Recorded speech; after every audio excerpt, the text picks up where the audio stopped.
Assalamualaikum warahmatullahi wabarakatuh. Okay, game week pertama dah settle. Sekarang game week kedua dah habis juga. So, first kali hari ni punya video saya akan cerita pasal game week kedua. Dan sebelum tu, pada yang belum subscribe, like, komen dan share.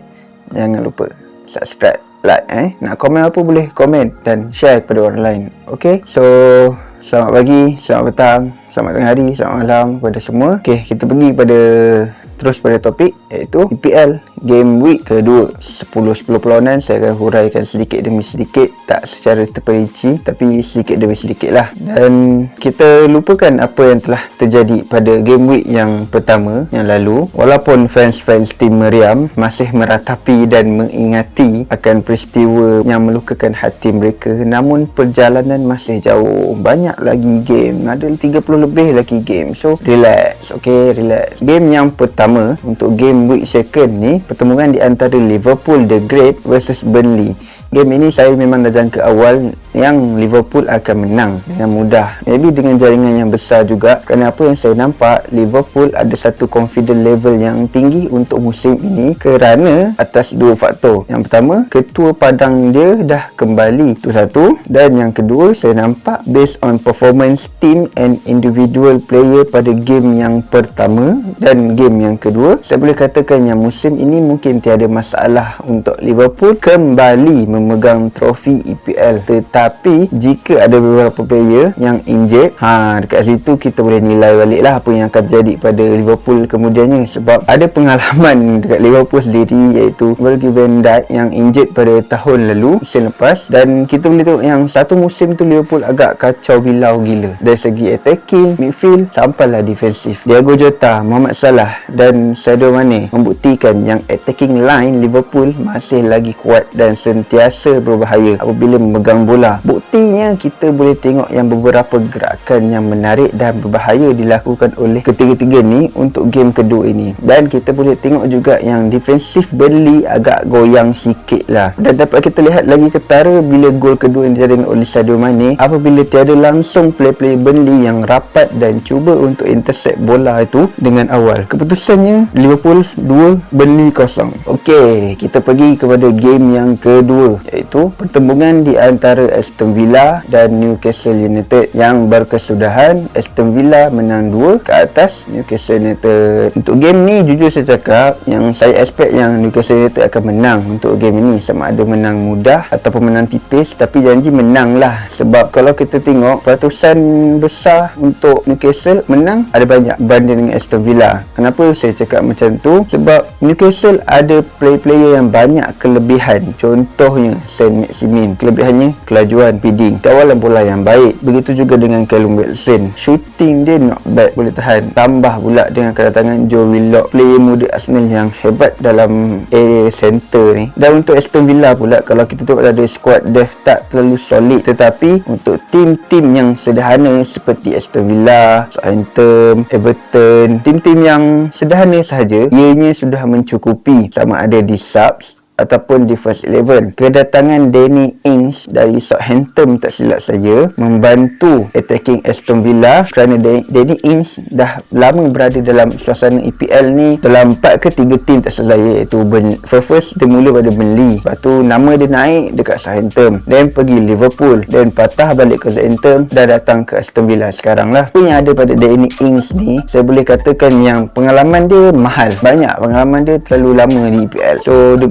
boleh adapt dengan suasana environment di EPL dari macam-macam tim, dari tim yang sederhana ke, yang lemah ke, apatah lagi tim-tim besar. So dia boleh adapt benda tu, dan banyak serta shooting yang on target jika pada right position, right place, right timing. Benda tu akan jadi lebih gempak. Contohnya first goal yang jadi pada game ni memang right place and right timing, and plus confident level yang tinggi, kerana gol yang pertama ni dalam keadaan yang padat dengan player-player lawan. Kalau kita tengok balik highlight ulangan, gol yang pertama ni dia akrobatik punya gol dan agak susah sikit sebab kedudukannya agak padat. So hanya confident yang tinggi saja boleh menjamin bola itu akan gol ataupun tak. Dia kalau right place, right timing tapi tak ada confident yang tinggi, sah juga. Kita pergi ke game ketiga, pertemuan di antara Crystal Palace versus Brentford. Game ni kalau lebih saya tak nak ulas panjang pun, tapi tak apa, kita ulas sikit je lah. Game ini seri 0-0, so sebab tu saya tak ada nak ulas sangat, sebab benda 0-0 so nak ulas apa je. Cuma dekat sini saya boleh kategorikan yang Arsenal lebih rendah dari Crystal Palace. Kenapa saya cakap macam tu? Sebab based on game lawan Brentford, Arsenal punya line up tempoh hari bukannya 100% solid ataupun 100% first 11, tapi ada 4 atau 5 player yang dari first 11 sendiri dan berstatus bintang Europe. Maksudnya dalam kalangan Europe tu dia ada, tapi tak boleh memberikan satu impak yang positif untuk Arsenal sendiri berbanding dengan Crystal Palace. Crystal Palace hanya ada player yang bukannya satu patut bintang di kalangan negara-negara Europe, tetapi game itu boleh menjadi fighting dan menarik. Nampak tak? Dan nampak dekat sini tactical Mikel Arteta, bagi saya dah sampai masanya untuk dia ubah. Tolonglah ubah tactical, formasi, strategi, game plan dalam satu perlawanan. Don't just use the same formation or same strategy in every game. Benda tu takkan berjalan langsung. Betul lagi kalau player yang sama saja dia guna. Memang sakit hati jugalah kalau tengok kan. Jika Arteta tak ubah, saya boleh katakan yang Arteta akan disack oleh BOD Arsenal. Sebab kenapa saya cakap macam tu? Saya ada dengar kabar-kabar angin yang mengatakan Antonio Conte ada dalam senarai coach-coach yang akan diganti oleh Arteta jika Arteta tak ubah gameplay dia. So beware Arteta dan mohon sabarlah pada fans-fans Arsenal. Alright, game yang keempat, pertemuan antara Leeds United versus Everton. Game ini serius saya tak expect akan berkesudahan seri. Saya expect Everton menang, maybe menang tipis, dan result game tu pun 2-2. Apa yang menarik dalam game itu, saya nampak Everton lambat sikit untuk settle down kerana in first half Leeds United lebih memegang game dan banyak menyerang berbanding Everton. Kita tolak tepilah gol yang Everton dapat tu kerana ramai yang katakan tu bukan penalti. Dari side yang saya nampak sendirilah, apa yang saya nampak, ianya memang clear fault dan clear penalti kerana Liam Cooper bukan hanya pegang tapi dia tahan dan dia tarik terus jatuhkan Calvert Lewin. Sebab kita tengok Calvert Lewin tu dalam keadaan yang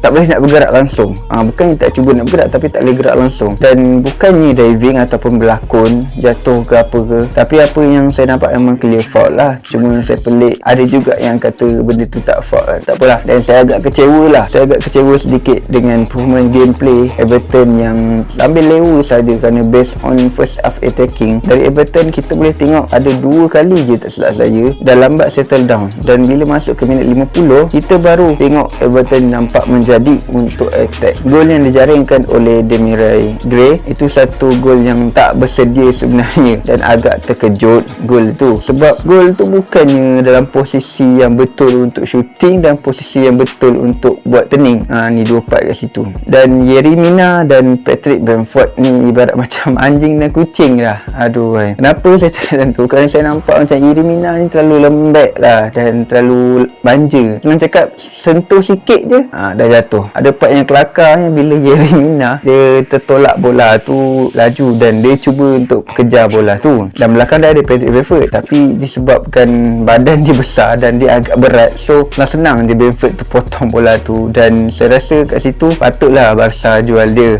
sebab kalau Lukaku orang panggil Peter Ice time dia dekat MU dulu, kan dekat Chelsea sekarang lah, tapi Lukaku ada sprint, ada speeding, tapi Yerry Mina saya sedikit lebih kurang je dengan Lukaku dan nampak lebih berat lah daripada Lukaku. So nak panggil apa untuk Yerry Mina ni?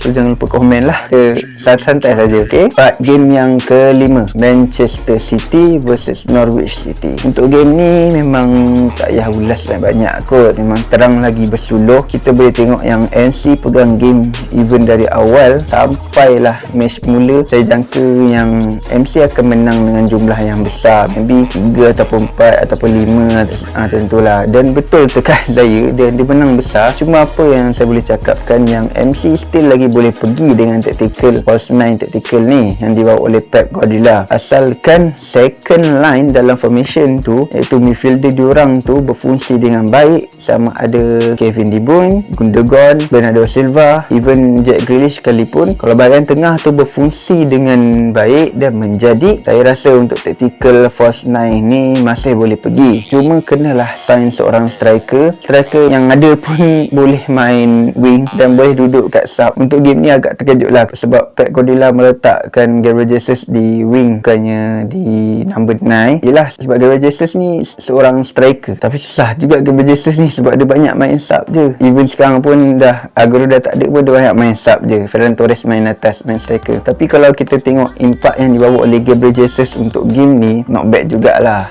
Bagi saya cantik, walaupun dia main di posisi right wing forward, tapi dia still ada gerakan-gerakan yang cantik dan bahaya, passing yang mengelirukan lah. So senang cerita, untuk tactical false 9 ni masih boleh guna, cuma jangan terlalu kerap dan jangan terlalu berani untuk nak switch player. Boleh switch player, tapi kena berani jugalah berhadapan dengan risiko dia. Jadi saya yakin yang Pep Guardiola seorang yang bijak dalam tactical false 9 tactical ni, sebab false 9 tactical ni bukannya baru dalam formation Pep Guardiola. Dia dah guna false 9 tactical ni dah lama dah. So benda ni boleh improve dan improve lagi. So Harry Kane cepat-cepatlah datang.